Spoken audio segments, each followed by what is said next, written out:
the king of the kitchen, a gelatinous delight.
Just a little more pressure and...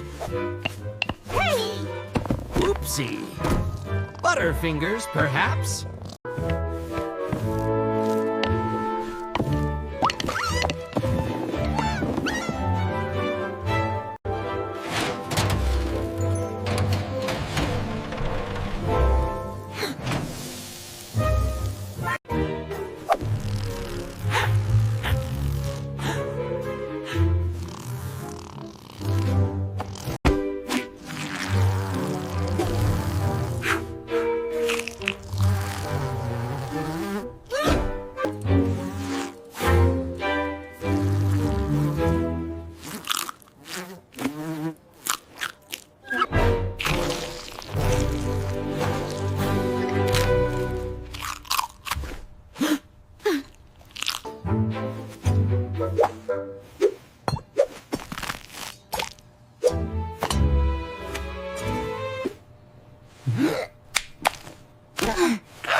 My jacket! Look what you've done to my jacket!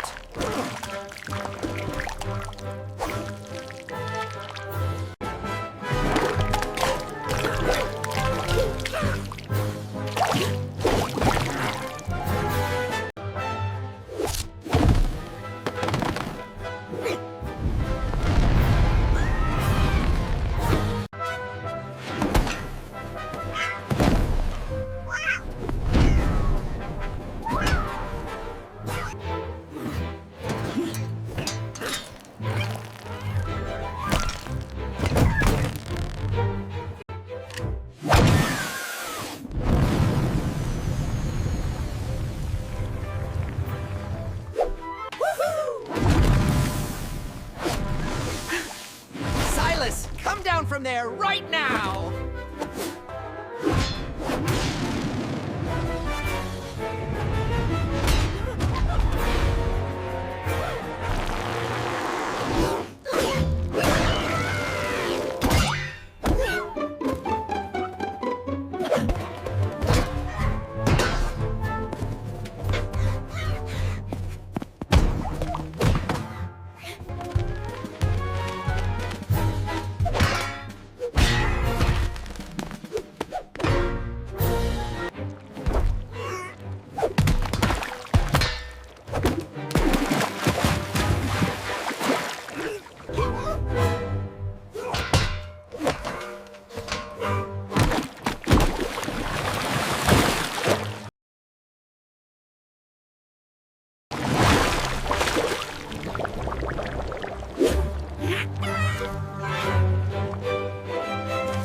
I didn't know the recipe called for a bath. Consider it a perk of the job.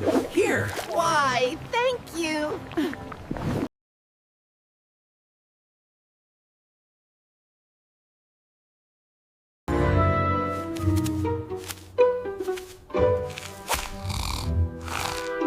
In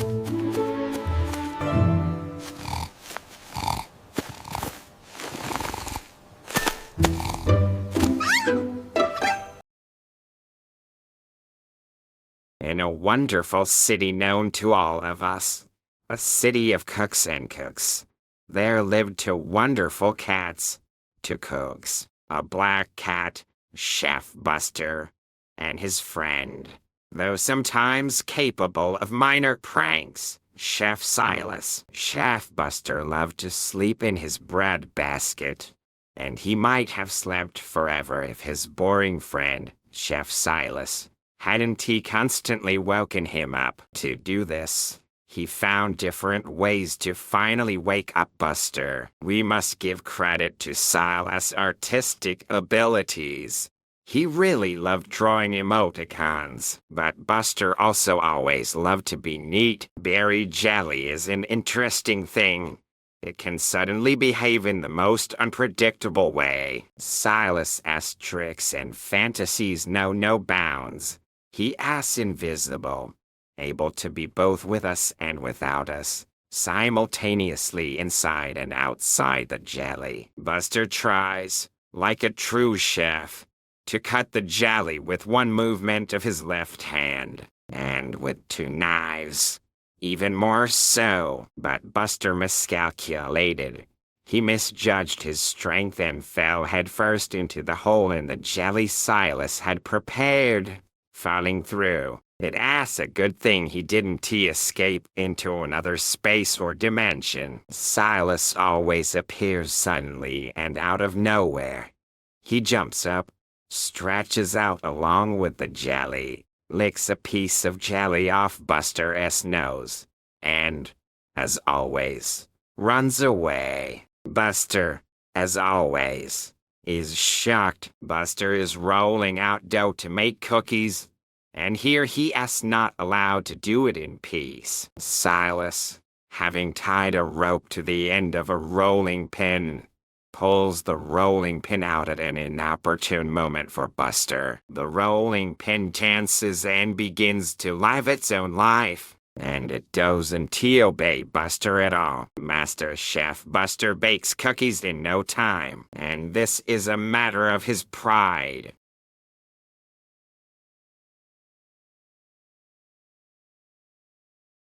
Silas keeps pointing at the funny cartoon big spider in the corner of the kitchen wall. Well, what about the fly? What about the fly? The fly looks at the black cat Buster with its big bulging eyes, and Silas doesn't waste time. First, a fly. Buster was very interested in the fly. The fly, however, is also not averse to enjoying cookies. Black Cat Buster looks at the spider with surprise and joy and gets distracted again. The spider, with its large, bulging eyes like telescopes, studies Buster's black cat in response to Buster's excessive attention. The white cat has an uneaten piece of cookie hanging out of his mouth. The black cat, Buster, continues to stare at the spider with surprise and joy, continuing to be distracted from his grip on his favorite cookie. Silas doesn't get lost. He is so hungry. The main thing is to distract Buster. Black Cat Buster looks at a fly with surprise and winks at it. The fly winks back at Black Cat Buster with its big, bulging eyes. Buster and the spider's eyes meet. Well, finally, Buster and Silas make peace by eating cookies. For Silas, the golden moment is coming to harm Buster in some way. Otherwise, why is he so calm and talented? Well, Buster is too good. This doesn't happen. And getting ready to bomb. Sales Canucks throws eggs at Buster. Eggs fall on Buster's head. Yolk pours over black wool and a white dress tie. Naive Buster continues to look at the fly. Otherwise, why is he so calm and talented? Buster and eggs. Yolks on the eyes instead of glasses. Buster accidentally falls onto a bag of flour, and here Silas is deliberately jumping into a bag of flour. The flour explodes like 1,000 tons of tint. Silas could have calmed down at this point, but Silas doesn't even let Buster eat his favorite sausage properly. Silas just steals the sausage from under Buster's nose. Why did Silas have to press the button on the cream can? The spray can instantly turns into a jet engine or a rocket. Silas flies this jet rocket all over the kitchen, and he just can't stop. Help! Thanks to a powerful stream of airy cream, Silas continues to fly. Buster tries to stop and catch Buster with a huge saucepan, but to no avail. Buster manages to catch Silas with a saucepan. And where did Silas fall? Into a large pot of soup, of course. And here they are, sitting together in cold vegetable soup. Would you like to be in cold vegetable soup in their place? You know, sometimes we really should find ourselves in a cold vegetable soup every now and then. This applies to the most unexpected life situations. Believe me, yes. However, here is an example for you using the example of Chef Buster and his friend and mischievous cook Silas. Bon appetit to all, and live in peace.